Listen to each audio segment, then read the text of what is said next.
at what this looks like in greater detail by looking at how Hitler grabs territory without even firing a shot. Because Hitler, in his drive to unite all German-speaking people, will push us closer to war. I'll give you a couple of key examples. The first thing he's going to do is threaten to invade Austria. A lot of German-speaking people in Austria.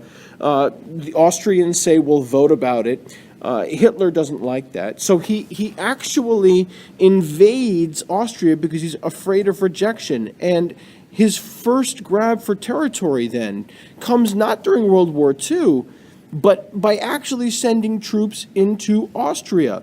And he gives it a fancy name, but his goal there, again, is unifying all German-speaking people. And he does the same thing in 1938 when he threatens to invade the German-speaking areas of Czechoslovakia. And again, he does this without firing a shot. And Britain, France, and the Soviet Union even say that they'll attack Germany if Hitler invades. And Hitler says, well, you know what, let's talk about this. We'll meet at something called the Munich Conference, and let's talk about the fact that I believe in self-determination and I want to unite all German-speaking people.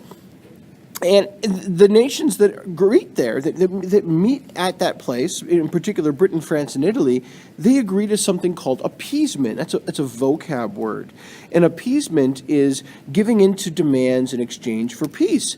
And these nations follow appeasement to keep peace for another year, another 2 years, hoping that Hitler will stop grabbing territory once he's united German-speaking people. Now, critics of this, of course, say that Hitler has lots of demands and you're never going to avoid war, even if you give him everything that he wants.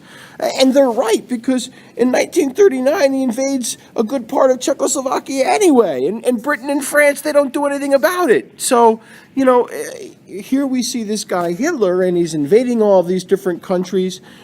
He is looking at finding ways to get a hold of everything he wants in order to, kind of meet his political goals. But the reality is that, World War II probably could have been avoided if they had simply not given him appeasement. So here's what Hitler's empire looks like after he's done all of this. He has got a control of Austria, which I'm circling right here, and he's got control of Czechoslovakia. And now he's going to set his sights on Poland. He's going to want to invade Poland. So how does Hitler do this?